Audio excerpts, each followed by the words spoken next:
Who was Grigory Rasputin, a mystical healer, a manipulative charlatan, or the mad monk who brought down the Russian Empire? Let's unravel the story of one of history's most enigmatic figures. Born a Siberian peasant in 1869, Rasputin had little formal education.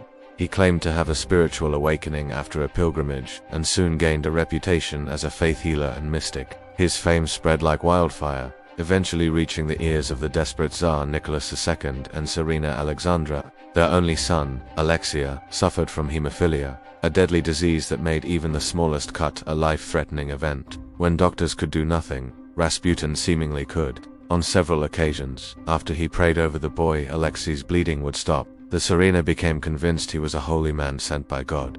This gave Rasputin unprecedented access and influence over the royal family. While the Tsar was away commanding troops in World War I, Rasputin's sway over the Tsarina grew, and he began influencing political appointments and military decisions. The Russian nobility was horrified. They saw Rasputin as a debauched peasant manipulating the empress and destroying the country. Rumors of his wild parties and scandalous behavior, whether true or not, spread throughout St. Petersburg. The public, already suffering from the war, began to despise the royal family and their strange holy man. Convinced he had to be stopped, a group of aristocrats led by Prince Felix Yusupov lured Rasputin to a palace in December 1916. What happened next is the stuff of legend. According to Yusupov's own account, they fed Rasputin cakes and wine laced with enough cyanide to kill several men, but he just kept talking. In a panic, Yusupov shot him in the chest. Rasputin fell, but then, miraculously, he leaped back up and attacked his assassins before fleeing into the courtyard.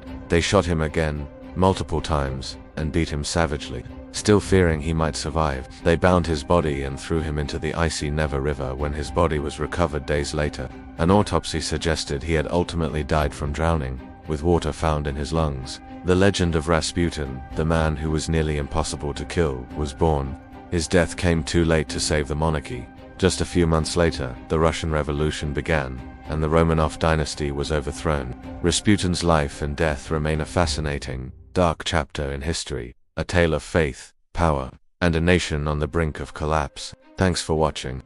If you found this story as crazy as I do, hit that like button and subscribe for more deep dives into history's most incredible figures.